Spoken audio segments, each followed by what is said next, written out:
Here's my audience of 5.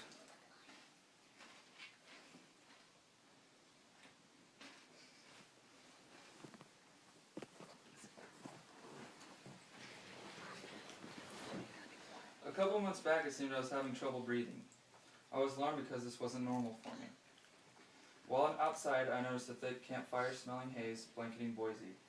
I turned on the news to see if there were any forest fires around, and quickly realized that the forest fires were a direct and unfortunate result. Today I'm going to inform you on air quality, especially in the summer months, what it means, and how to keep you and your family safe during the especially hazy days. I realize some of you might not be as aware of the importance of air quality and how to stay safe during the fiery, hazy months. This speech will provide you with the information you need to breathe easier during those days when nature isn't cooperating. Some of you may also know a lot about air quality and also may not be easily affected by it. Either way, I encourage you to listen, and this speech will provide you with some tools to determine if it's safe for you and your family members and friends to do those things you enjoy doing in the summer. After having my first summer with breathing difficulty due to the forest fires, I decided to educate myself on how to figure out the air quality in my area, how to adjust my activities if it is bad, and how to keep my house and self properly ventilated. Today we will discuss the importance of knowing your area's air quality during summer's fire season, the different categories of contaminants, what they mean, and how to keep you and your family protected. The importance of knowing the air quality. Here's a visual of a hazy forest as a direct result of a forest fire. The physical importance of knowing the air quality is people such as asthmatics, cardiovascular diseases, heart disease are usually more easily affected by hazy weather. There were a couple instances this summer where the local news channels even broadcasted that the air quality was so bad that if you were able to stay indoors as much as possible. And that was News Channel 7 throughout the August and September months. Last accessed August and September. Mental effects, for example, staying indoors and not being able to get out and get some nice fresh air, makes some people irritable. There's also social and safety importances, and the social importance would be many people enjoy exercising when the weather is nice, and Idaho has one of those climates that definitely caters to those activities. Many people also enjoy having a good campfire or bonfire with friends when the air quality is bad, and many times this is banned during bad weather.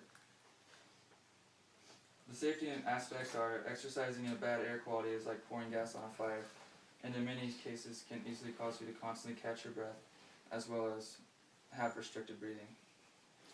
Although you may not be able to see fine smoke particles, they are there, and inhaling them is terrible for you. We just talked about the importance of knowing air quality. Now we will look at the different air qualities and their meanings.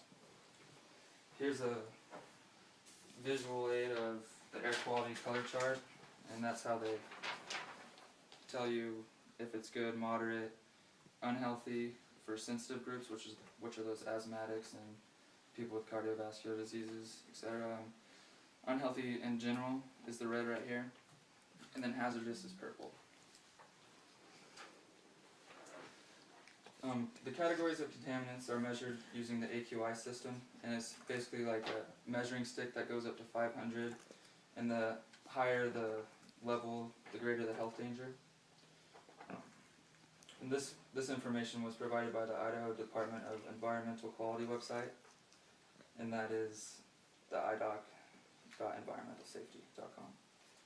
Normal categories, such as the green colors, these are days where going outside and enjoying the fresh air should be taken advantage of.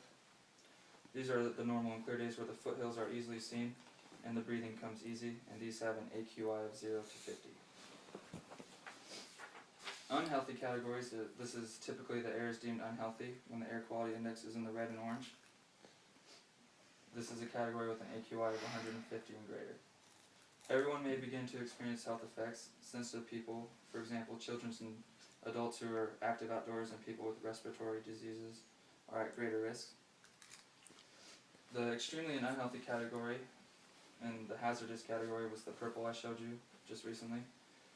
If you experience an air quality in the purple or maroon colors, stay indoors and keep your house ventilated. We just looked at some of the different categories of air quality and their meaning, and now we will talk about how to keep you and your family protected. If the weather looks hazy, check the AQI found at the site listed earlier. And if the air is consistently hazy for days on end, make sure you keep a clean and changed air filter in your house to keep clean air recirculating through it.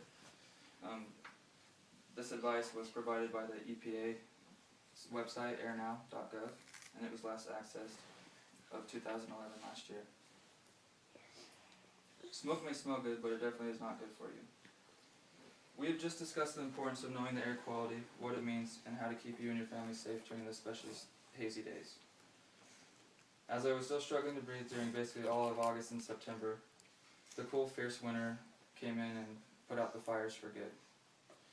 That's at least until next summer.